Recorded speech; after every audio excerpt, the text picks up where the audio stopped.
Assalamualaikum temanku. Supaya Mimin semangat bikin video ini jangan lupa dibantu subscribe, like, dan komen lalu di-share. Terima kasih atas dukungannya. Mimin doakan semoga panjang umur sehat selalu untuk teman. Selamat menyaksikan video ini. Mari kita lanjutkan cerita sebelumnya. Judul cerita, Hari-hari Dimanjakan Paman. Bab 278. Pamela tak berbicara, hanya menarik tangan Agam sambil menatapnya. Maksudnya Pamela, cobalah mengerti maksudku dari tatapan. Setelah Agam diam 2 detik, dia pun menoleh untuk berkata pada Atsila di samping, "Atsila, bantu aku antar Nona Kalana."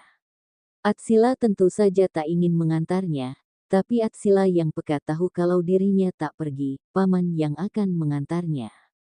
Dengan begitu, Bibi pasti tidak senang. Sebagai pelindung setia bibinya, mana mungkin dia menyetujui hal seperti itu terjadi.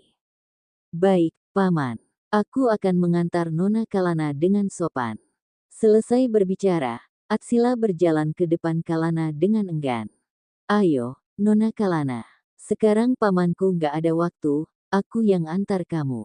Mata polos Kalana sedang menatap tangan Pamela yang menarik Agam sampai melamun sebentar, baru sadar untuk melihat Atsila. "Atsila, apa kamu tahu bangsalku di mana?" Atsila belak-belakan, "Kalau nggak tahu, aku bisa tanya, karena aku ada mulut dan di setiap lantai ada ruang suster." Ekspresi Kalana menjadi masam, lalu dia tersenyum dengan ceria. "Ya, benar juga, ayo kita pergi." Sebelum pergi, Kalana menatap ke arah Pamela sambil berkata dengan perhatian, "Kak Pamela, kamu harus menjaga dirimu dengan baik, besok aku akan datang menjengukmu lagi." Pamela menganggukkan kepalanya.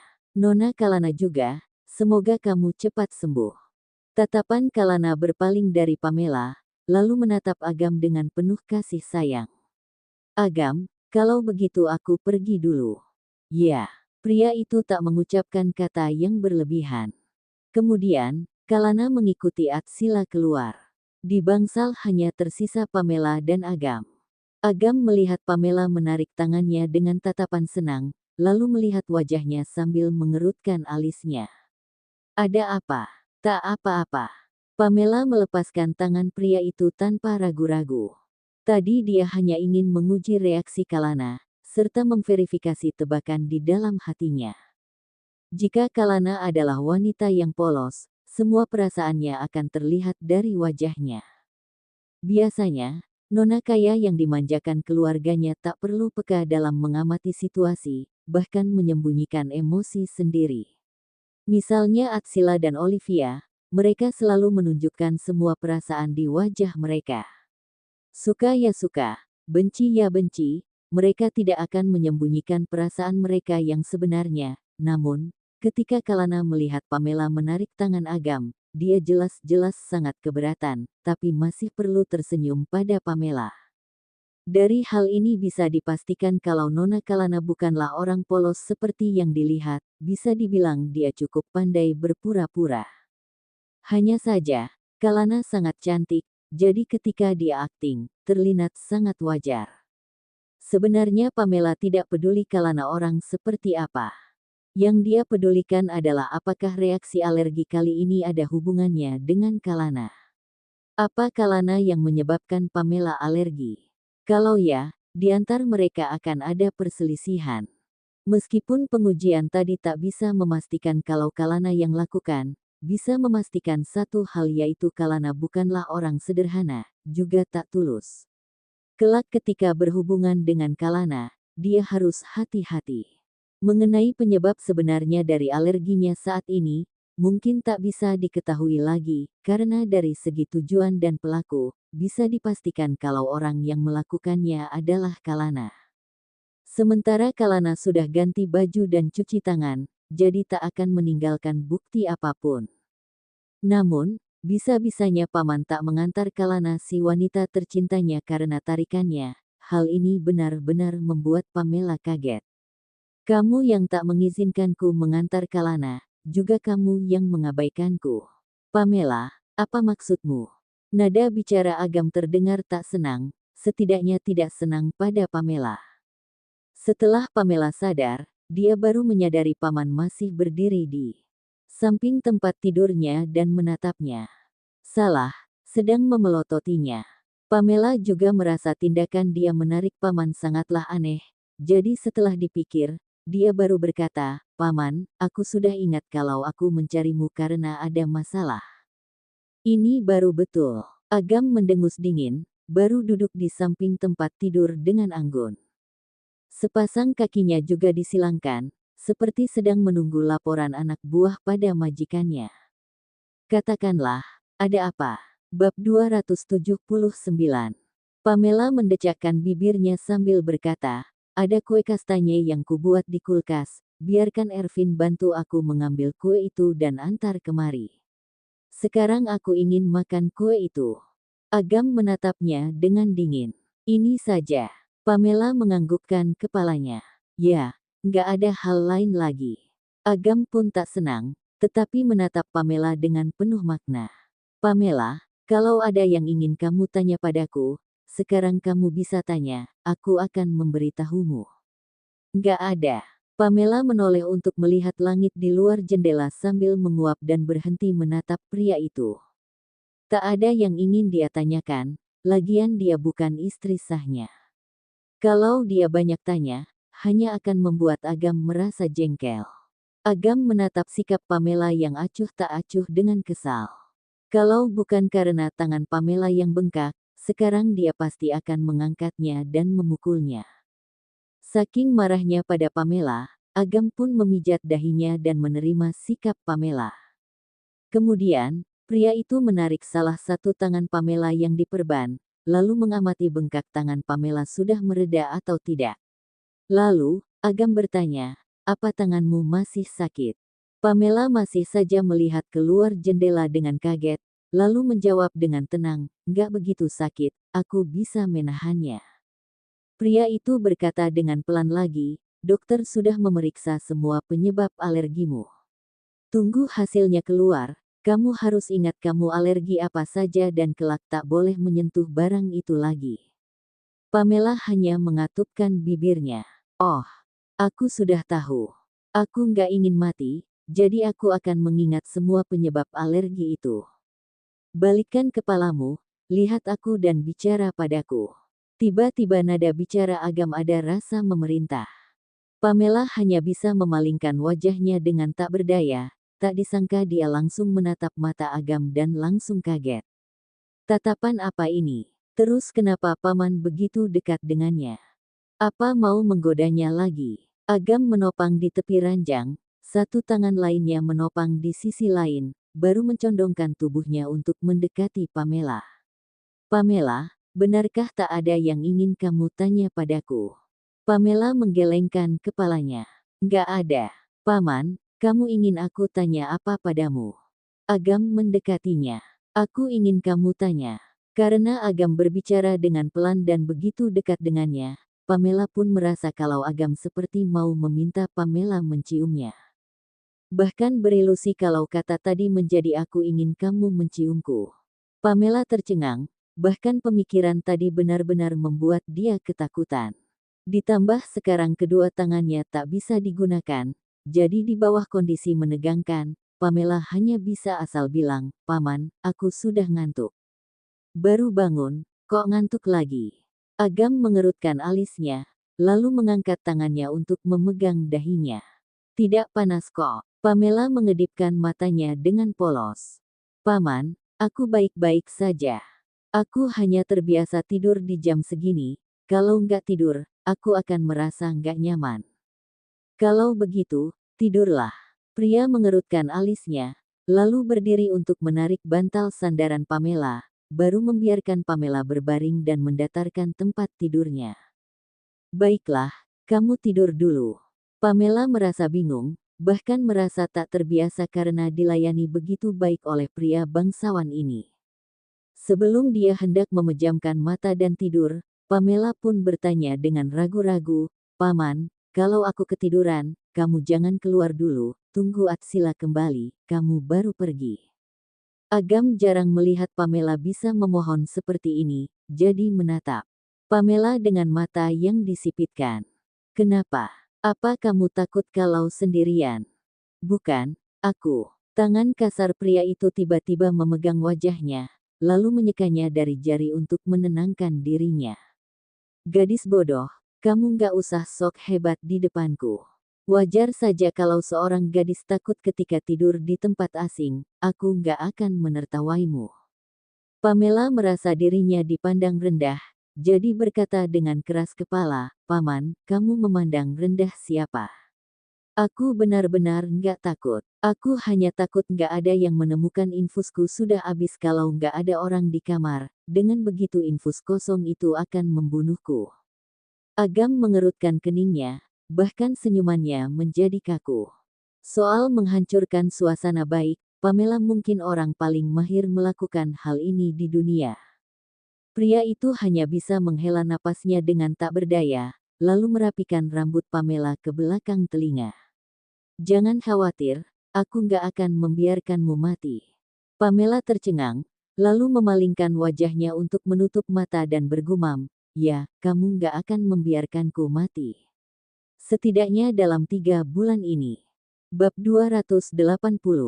Ketika Pamela bangun lagi, langit di luar sudah gelap. Efek samping dari infus anti alergi adalah membuat Pamela ngantuk, jadi tidurnya sangat nyenyak.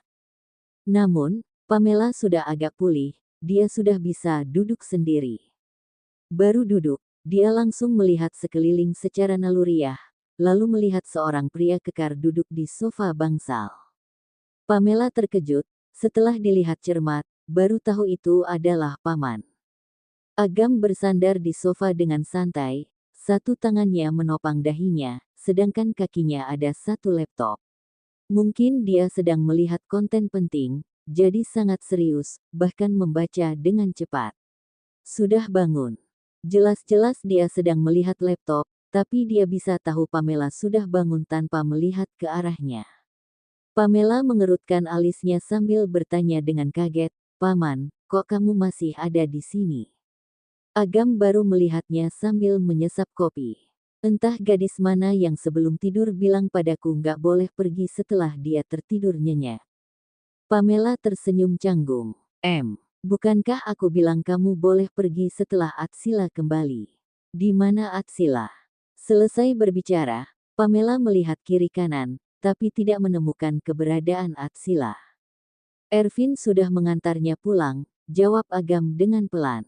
Ekspresi Pamela menjadi sedih. Kalau Atsila sudah pergi, di bangsal hanya tersisa dia dan Paman. Agam mengerutkan alisnya. Kenapa? Apa kamu sangat kecewa kalau aku yang menemanimu? Jelas-jelas kata, menemani, sangat polos. Tetapi setelah dikatakan Agam, kata itu menjadi tak polos. Benar, dia memang sangat kecewa, tapi percuma saja kalau dia kecewa.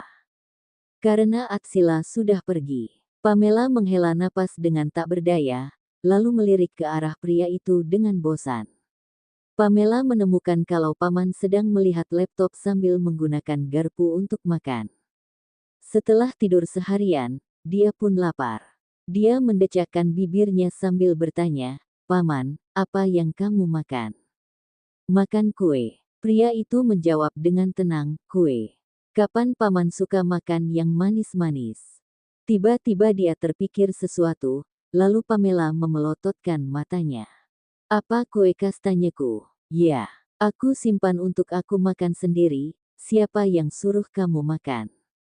Pria itu berkata dengan serius, kamu terus tidur, lalu kue ini mudah basi kalau diletakkan di suhu normal, jadi sangat sayang kalau nggak dimakan.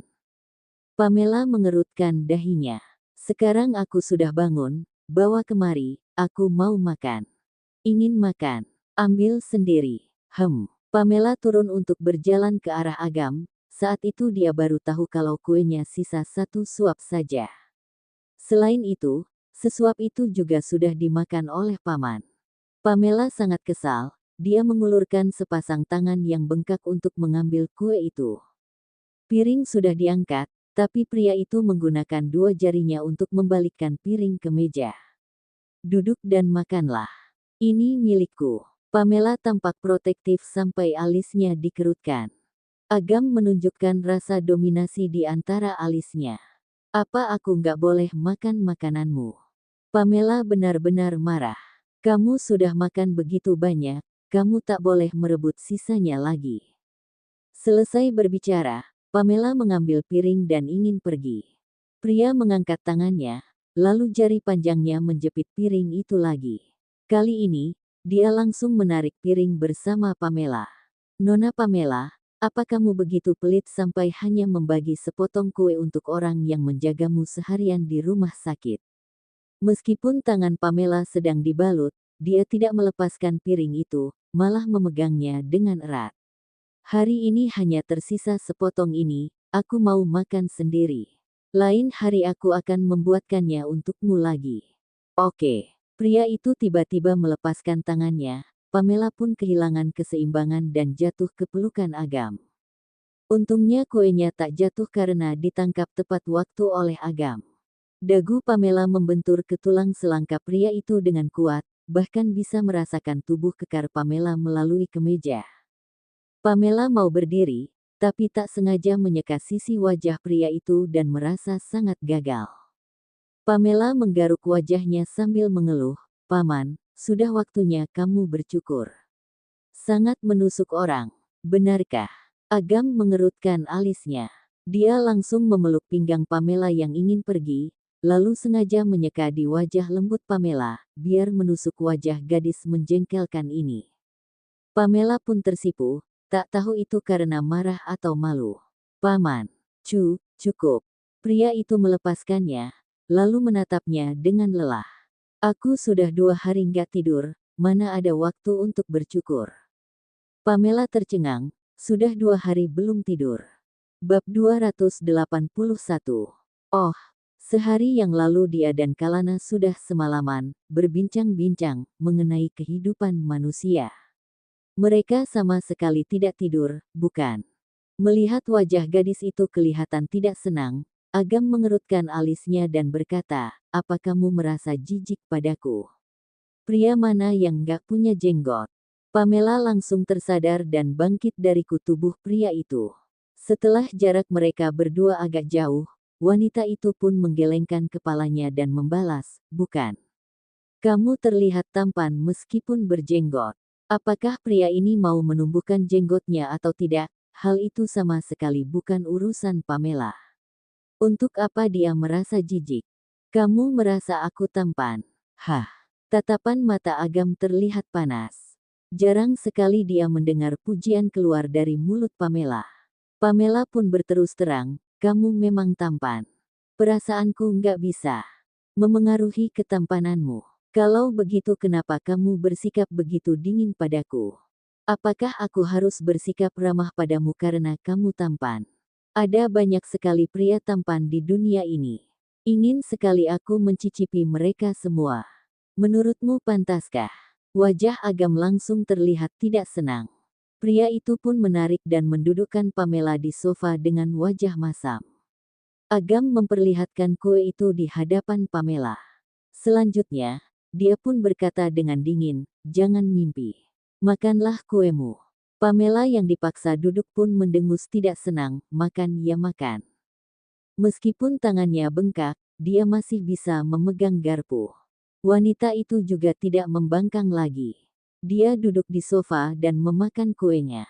Sesekali, Pamela juga melirik ke samping, ke arah paman yang sedang duduk di depan komputer. Pria itu juga tidak ribut jagi. Dia fokus membaca artikel yang ada di komputer dan menggerakkan jari jemarinya di atas. Sesekali dia seperti menambahkan sesuatu di atasnya. Pamela merasa bosan dan tidak ada kerjaan. Wanita itu menjilat garpu kuenya dan bertanya, "Paman, kapan aku boleh keluar dari rumah sakit?" "Paling nggak harus menunggu 3 hari. 3 hari, lama sekali." Dia tidak mau berlama-lama di rumah sakit. Jadi, wanita itu pun mencoba berdiskusi, "Aku akan baik-baik saja jika nggak menyentuh pemicu alergiku. Aku mau istirahat saja di rumah." "Boleh ya, Paman." Pria itu langsung menoleh dan melihat kue yang sebentar lagi akan masuk ke dalam mulut Pamela. Agam pun mengangkat alisnya dan membuka mulutnya. Melihatnya, Pamela langsung tertegun, paman ini. Tatapan paman juga seperti terlihat agak mengancam, bukan? Kalau Pamela ingin berdiskusi, dia harus menyuapi paman. Pamela yang memahami maksud Agam jadi merasa sedikit tidak nyaman. Hanya saja, Pamela memang tidak ingin tinggal di rumah sakit sampai 3 hari. Setelah memikirkannya, Pamela bersiap-siap menurunkan kue yang belum dimakannya itu dan akan menggunakan garpu yang baru untuk menyuapi paman. Siapa sangka sebelum Pamela sempat meletakkan garpunya, Agam sudah menahan tangan Pamela dan menariknya secara paksa sehingga Pamela pun seperti menyuapinya. Agam sama sekali tidak keberatan melahap kue yang sudah terkena garpu bekas Pamela. Hati Pamela sampai terkejut. Begitu wanita itu tersadar, dia segera membuang garpu tersebut dan menggantinya dengan yang baru. Agam langsung mengerutkan dahinya dan berkata, "Apa kamu begitu jijik padaku?" Pamela segera berdeham dan membalas dengan cemberut, "Kotor. Berbagi peralatan makan yang sama nggak ada bedanya dengan barter kuman yang ada di dalam tubuh. Kamu nggak keberatan, tapi aku merasa keberatan." Agam berdeham ringan dan membalas, "Sudah terlambat. Kamu dan aku sudah bertukar virus melalui gesekan." Bertukar virus melalui gesekan. Meskipun pria itu tidak mengatakannya dengan jelas, maksudnya tentu saja kejadian malam itu, Agam keracunan. Sementara itu, perasaan Pamela sedang kacau. Mereka pun berciuman. Irama tubuh dan jiwa mereka saling bersahutan. Padahal, Pamela ingin melupakannya. Agam malah sengaja mengungkitnya. Pamela yang tidak tahan pun protes, "Paman." Melihat wajah si gadis yang tersipu malu itu, Agam akhirnya sudah berhasil membalaskan dendam kekesalannya kepada Pamela. Pria itu pun tersenyum ringan. Agam tidak ingin ribut lagi. Dia mengangkat tangannya dan mengusap kepala Pamela.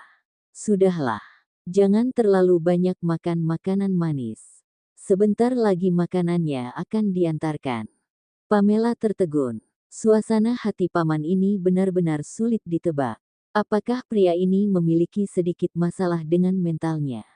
Pamela memalingkan wajahnya dan menyahut dengan tidak senang. Pria brengsek ini suka sekali mengusiknya ketika tidak ada kerjaan. Menyebalkan. Saat itu, ponselnya tiba-tiba saja bergetar dan berdering. Pamela pun meletakkan garpunya dan mengambil ponsel yang berada di atas lemari. Akhir-akhir ini, dia menggunakan ponsel Agam. Kontak yang ada di dalam ponsel itu semuanya adalah kenalan Agam. Sesekali Ervin atau Derry yang akan menghubungi nomor tersebut. Sekarang, nomor yang tidak dikenal muncul di layar ponsel tersebut. Pamela mengangkat ponselnya. Karena tangannya diperban, gerakannya jadi terhalang. Wanita itu lantas menggunakan dagunya untuk menggeser layar dan menerima panggilan telepon tersebut. Lalu, terdengarlah suara ketakutan Kalana dari mikrofon. "Ah, tolong. Jangan mendekat. Agam, aku takut. Tolong aku. Cepatlah datang." Pamela langsung mengerutkan alisnya. Tanpa ragu sedikit pun, dia segera berjalan dan menyerahkan ponselnya kepada Agam. "Paman, orang ini mencarimu. Sepertinya telah terjadi sesuatu pada Nona Kalana." Bab 282. Agam langsung mengerutkan dahinya dan membalas, "Siapa?" Pamela merasa paman ini sepertinya meletakkan fokusnya di tempat yang salah. Wanita itu langsung meletakkan ponsel itu di tangannya dan berkata, "Cepatlah. Jangan sampai terjadi hal yang buruk." Agam memicingkan matanya sambil menatap Pamela. Selanjutnya, dia pun perlahan-lahan mengangkat ponsel tersebut. Setelah mendengar suara teriakan, "Minta tolong," wajah dingin pria itu langsung berubah ketat. Agam langsung bangkit dan bertanya dengan suara berat, "Kamu di mana?" "Ya. Tetap berada di sana dan jangan pergi kemanapun." "Aku akan segera pergi." Setelah mematikan panggilan telepon itu, Agam langsung melangkah dengan cepat. Pria itu tiba-tiba berhenti dan menatap Pamela dengan tatapan serius. Pamela mengangkat bahunya seperti tidak ada masalah dan berkata, "Paman, cepatlah pergi." Aku sendirian akan baik-baik saja. Pria itu mengerutkan alisnya dan ekspresinya terlihat rumit ketika berkata, sayang, aku akan segera kembali. Setelah mengatakannya, pria itu pun langsung meninggalkan tempat itu. Pamela terdiam di tempatnya selama beberapa saat. Lalu, di telinganya seperti terngiang suara ibunya yang juga mengatakan hal yang sama kepadanya beberapa tahun yang lalu di rumah sakit. Sayang, ibu akan segera kembali. Namun, sang ibu tidak pernah kembali lagi. 1 jam telah berlalu. Kue Pamela belum habis dan Pamela menggeser layar ponselnya. Paman yang tadi mengatakan akan segera kembali masih belum kembali juga. Apa mungkin telah terjadi sesuatu padanya? Dia tidak tahu Kalana dirawat di kamar yang mana. Karena tadi pagi Pamela sudah tidur, sekarang dia pun tidak bisa tidur. Setelah memikirkannya, Pamela pun bangkit dan berjalan keluar dari ruang pasien untuk mencari paman. Pamela dirawat di ruang VIP rumah sakit. Kamarnya yang canggih hanya menampung seorang pasien. Lingkungannya lumayan bersih dan karena hari sudah gelap, kebanyakan orang sudah beristirahat. Sangat sedikit orang yang berlalu lalang di koridor.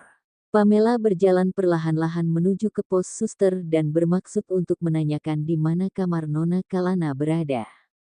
Sebelum tiba di pos suster, dari kejauhan dia melihat orang-orang dari kepolisian yang sedang memeriksa kamera pengawas di pos suster. Mereka sepertinya sudah menyalin rekaman kamera pengawas yang mereka butuhkan. Para anggota kepolisian itu pun berjalan keluar dari pos suster. Seorang dokter yang kelihatan lebih profesional mengantarkan mereka ke lift. Anggota polisi tersebut mengibaskan tangannya dan berkata, sudahlah. Nggak usah diantarkan lagi. Terima kasih untuk kerja sama pihak rumah sakit. Dokter itu pun membalas dengan sopan, sudah seharusnya. Sudah malam kalian masih harus bertugas. Kalian sudah bekerja keras. Semua demi masyarakat. Para anggota kepolisian itu pun sudah meninggalkan tempat tersebut. Pamela mendengar beberapa suster yang ada di pos suster itu berdiskusi. Mengerikan sekali. Nggak kusangka di rumah sakit juga bisa ada maniak seks. Maniak seks bisa ditemukan di manapun lain kali, kita semua harus berhati-hati. Nyali maniak seks ini benar-benar besar. Beraninya dia mengikuti Nona Kalana yang dirawat di kamar 302. Sungguh nggak tahu Din, kalau tertangkap, orang seperti itu seharusnya mendapatkan hukuman kebiri kimia. Oh ya, tadi aku sudah pergi ke kamar Nona Kalana yang ada di ruangan 302 untuk mengukur suhu tubuhnya.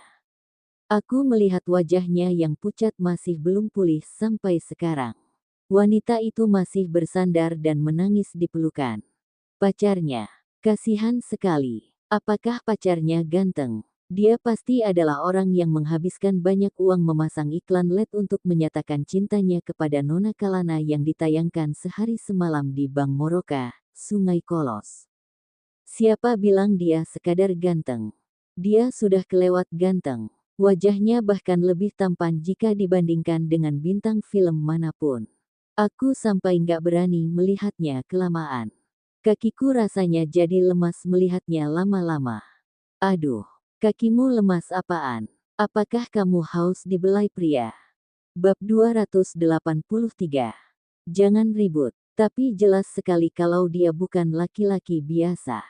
Dia pasti berasal dari kalangan yang sama dengan Nona Kalana. Pria setampan itu pantas bersanding dengan wanita yang berkelas. Mendengar semua percakapan itu, Pamela berjalan perlahan-lahan melewati pos suster. Wanita itu sepertinya sudah bisa menebak apa yang telah terjadi. Kalana sudah diserang oleh maniak. Jadi, dia pun menghubungi Agam untuk meminta pertolongan. Lalu, ketika Agam tiba, maniak itu sepertinya sudah berhasil kabur. Sekarang, kepolisian mengambil rekaman kamera pengawas rumah sakit untuk memeriksa orang yang mencurigakan. Para suster ini sepertinya mengatakan bahwa Kalana berada di kamar 302 dan lokasinya tidak terlalu jauh. Kalau dia berbelok di depan, dia akan tiba di kamar tersebut. Pamela berbelok di sudut dan sebentar lagi dia akan tiba di kamar 302. Pintu kamarnya setengah tertutup dan di dalamnya ada begitu banyak orang beserta orang-orang dari kepolisian. Pamela berada di jarak yang tidak terlalu dekat. Akan tetapi, dari tempatnya, dia bisa melihat situasi di dalam kamar 302. Di dalam kamar itu, Kalana yang ketakutan terus bersandar di dalam pelukan Agam. Pundak wanita itu terus bergetar sambil berkata, "Agam, aku takut." Agam memeluk pundaknya dan menepuk punggungnya sambil menghibur Kalana dengan suara lirih, "Semuanya baik-baik saja. Coba kamu ceritakan kepada polisi. Siapa sebenarnya yang melecehkanmu? Apa kamu masih ingat ciri-cirinya?" Karena Kalana dirawat di rumah sakit dan tidak bisa membuat laporan di kantor polisi, pihak berwajib terpaksa datang ke rumah sakit untuk bekerja. Tindakan Agam yang menenangkan Kalana membuat emosi Kalana menjadi lebih tenang. Wanita itu menarik napas dalam. Selanjutnya, dia pun berusaha memberikan keterangan kepada pihak berwajib dengan tenang. Pria itu memakai kemeja bergaris. Dia berkacamata dan agak gemuk. Tingginya sekitar 170 cm. Polisi itu mengangguk sambil mencatatnya. "Baiklah, aku mengerti. Nona Kalana, tenanglah. Kami pasti akan menangkap orang itu dan menegakkan keadilan untukmu." "Terima kasih." Kalana pun berterima kasih pada polisi tersebut. Di saat yang sama, wanita itu juga bergerak menyosor ke pelukan Agam untuk mencari keamanan. Sepertinya sekarang selain pria ini, semua yang ada di dunia bisa membuat Kalana ketakutan. "Agam, aku takut. Kamu jangan pergi. Aku ingin kamu menemaniku." "Aku nggak akan pergi." Agam lantas menepuk punggung Kalana dan kembali menghiburnya dengan suara bernada rendah. Setelah pihak kepolisian menyelesaikan pekerjaan mereka, mereka pun bangkit dan bersiap-siap meninggalkan tempat itu seraya berkata, "Pak Agam, kami pergi dulu. Begitu ada kemajuan dalam penyelidikan, kami akan segera menghubungi Pak Agam." Agam mengangguk ringan dan berkata, "Baiklah. Steffi, antarkan mereka." Steffi langsung mengangguk dan suaranya pun terdengar. "Ayo, kalian sudah berusaha keras. Silakan." Pamela yang berada di luar kamar pasien melihat kedua orang itu baik-baik saja dan tidak terjadi hal-hal yang buruk pada mereka. Jadi, wanita itu pun mengalihkan pandangannya dan berbalik menuju ke kamarnya. "Pamela, ternyata memang kamu." Steffi yang berjalan keluar untuk mengantarkan polisi-polisi itu menemukan sosok yang terlihat seperti Pamela di koridor. Jadi, dia pun segera mengejar sosok itu dan ternyata dugaannya memang tidak salah. Wanita ini memang adalah Pamela. Pamela melihat Steffi yang berada di hadapannya. Matanya terlihat datar sambil berkata, "Nona Steffi, selamat malam." Steffi menatap Pamela dengan penasaran. Wanita itu kembali menoleh dan melihat ke arah ruang 302. Ketika dia menemukan bahwa Pamela bisa mengintip Kalana yang sedang bersandar di dalam pelukan Agam melalui pintu yang setengah terbuka itu, Steffi pun seperti mengerti sesuatu. Wanita itu tertawa dan berkata, "Pamela, kamu sudah melihatnya, bukan? Sudah kukatakan begitu Kalana kembali, kamu sama sekali bukan siapa-siapa lagi bagi Agam." Pamela hanya mengangkat sudut bibirnya. Apa sebelum Kalana kembali, Pamela terlihat berbeda di mata paman. Steffi melipat tangannya dengan bangga dan menambahkan, "Biar ku beri tahu. Kalana sudah mengenal Agam ketika baru berusia 10 tahun. Apa mungkin kamu bisa merusak hubungan yang sudah terjalin selama bertahun-tahun itu?" Pamela merasa wanita ini telah menghalangi jalannya. Jadi, Pamela mengangkat alisnya dengan tidak senang dan berkata, "Nona Steffi, apa kamu nggak merasa kekhawatiranmu ini sudah berlebihan?" Teguran yang dilontarkan oleh Pamela membuat wajah Steffi berubah masam. Wanita itu juga tidak menemukan warna kekecewaan di wajah Pamela. Rasanya seperti perkataannya tadi sama sekali tidak memengaruhi Pamela. Wanita itu pun menggertakkan giginya, lalu mendengus dan berkata, Pamela, aku akan menunggu saat-saat di mana Agam akan mencampakkanmu. Saat itu, kamu jangan menangis terlalu keras." Steffi, kamu sedang bicara dengan siapa? Suara seorang pria yang lembut tiba-tiba terdengar dari belakang punggung Pamela. Bab 284. Steffi sudah melihat sosok pria yang berbicara itu. Matanya langsung bersinar. Lalu, dia berbicara dengan lembut, "Kak Jason, kamu sudah datang." Melihat gaya Steffi yang genit, Pamela juga ikut menoleh. Pria yang berada di belakangnya memiliki tubuh tinggi besar. Dia memakai setelan jas berwarna abu-abu yang sangat rapi. Wajahnya terlihat hangat dan tampan. Pria itu memiliki sepasang mata yang bercahaya dan terlihat seperti ukiran seniman. Sekujur tubuhnya memancarkan aura bangsawan kelas atas. Dia seperti sesosok makhluk agung yang tidak berhubungan dengan duniawi. Ketika Pamela melihat pria itu juga melihat ke arahnya.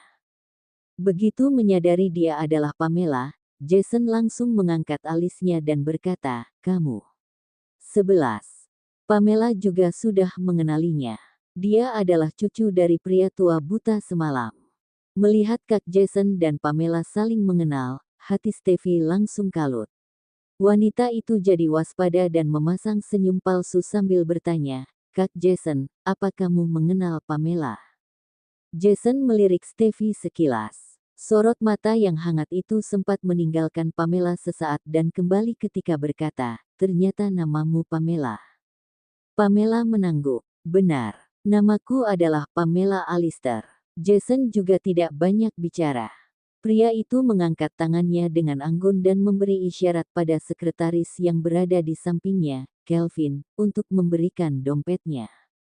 Setelah menerima dompet tersebut, Jason langsung membukanya dan mengeluarkan cek giro dan menandatanganinya. Selanjutnya, dia pun menyerahkannya kepada Pamela sambil berkata dengan sopan, "Kudengar semalam Nona Pamela mengeluh soal pemberianku yang terlalu sedikit. Hari ini, bagaimana pendapat Nona Pamela mengenai angka di giro ini?" Pamela menunduk dan melihat giro yang ada di hadapannya. Kali ini, angka yang tertulis di giro tersebut adalah 100 miliar. Jumlah nolnya sudah bertambah. Steffi yang menyaksikannya sampai kebingungan. Dia tidak tahu kenapa Jason memberikan giro dengan angka yang sangat fantastis kepada Pamela. Dia ingin bertanya, tapi tidak enak hati ikut campur. Pamela mengangkat alisnya dan membalas, "Pak, apa kamu merasa 100 miliar bisa membeli harga diri seseorang?" Ekspresi wajah Jason yang angkuh tidak menunjukkan emosi apapun.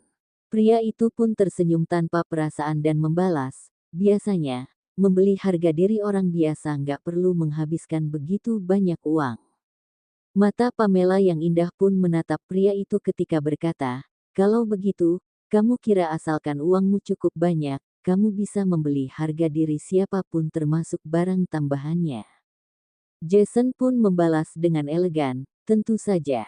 Pamela mengambil giro menggunakan sepasang tangan yang dibungkus perban dan mencium aromanya.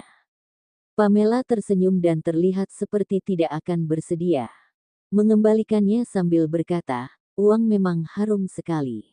Pak, apakah giro ini benar-benar untukku?" "Tentu saja." Setelah melihat reaksi Pamela yang terlihat gembira saat melihat uang yang banyak, di mata Jason langsung muncul tatapan merendahkan. Dia pikir Pamela adalah wanita yang berbeda. Sekarang kalau diperhatikan, asalkan jumlahnya sesuai dengan seleranya, Pamela sama saja dengan yang lainnya. Pamela tiba-tiba saja memukulkan giro itu dengan keras di tangan Jason. Lalu, berkata dengan senyum, "Bagi orang biasa, uang 100 miliar memang nggak akan habis untuk digunakan seumur hidup. Pak, gayamu terlihat berkelas. Sepertinya, nilaimu lebih tinggi. Kalau begitu, aku akan menggunakan 100 miliar ini untuk memesanmu selama 1 tahun." Memesannya. Jason agak kaget dan wajahnya terlihat serius. Apa yang dikatakan wanita ini? Hidup sampai usia 30 tahun, dia tidak pernah diperlakukan seperti ini oleh orang lain. Sang sekretaris, Kelvin, juga tidak terbiasa melihat majikannya dipermainkan oleh wanita. Jadi, dia pun bermaksud untuk maju dan memberinya pelajaran. Steffi sangat marah dan berkata, "Pamela, apa Fang kamu katakan? Siapa yang memberimu nyali berbicara seperti itu pada Kak Jason?" Jason mengangkat tangannya dan memberi isyarat pada Steffi beserta sekretarisnya untuk mundur dan jangan ikut campur. Pria itu menunduk dan melihat Giro yang sudah kembali kepadanya. Jason lantas memicingkan matanya dan berbicara dengan serius pada Pamela, "Nona Pamela, begini, semalam kamu sudah menyelamatkan nyawa kakek kami. Sebagai wujud terima kasih, aku bermaksud untuk membalas kebaikanmu. Aku sama sekali nggak memiliki niat buruk. Kamu yakin kamu nggak menginginkan uang ini?" Pamela mengangkat pundaknya dan membalas, "Aku sudah mengambilnya, bukankah aku sudah menggunakannya untuk memesanmu selama 1 tahun?" Jason menatapnya selama beberapa detik dan tertawa, lalu melanjutkan, "Oh, maksud Nona Pamela, kamu bermaksud untuk menggunakan 100 miliar yang bukan apa-apa ini untuk memesanku selama 1 tahun. Untuk apa?" "Ya." Pamela kemudian membalas dengan suara yang nyaring, "Aku nggak ingin kamu muncul di hadapanku selama 1 tahun." Senyuman anggun yang ada di wajah Jason langsung lenyap dan digantikan oleh kerutan alisnya. Sorot mata Pamela yang tadinya masih tidak serius sudah berubah dingin. Wanita itu mendengus dan berkata, "Anak sultan seperti kalian selalu merasa karisma kalian sudah nggak terkalahkan. Kalian selalu merasa orang lain ingin mengambil keuntungan dari kalian. Jadi, meskipun masalahnya sangat sepele, kalian segera ingin memutuskan hubungan kalian dengan orang lain menggunakan uang. Aku benar-benar sudah bosan sekali melihatnya. Ambil 100 miliar itu dan menghilanglah dari hadapanku."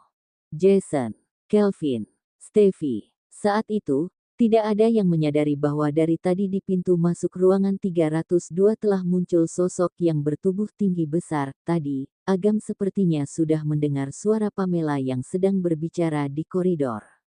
Jadi, dia pun segera bangkit untuk memeriksa.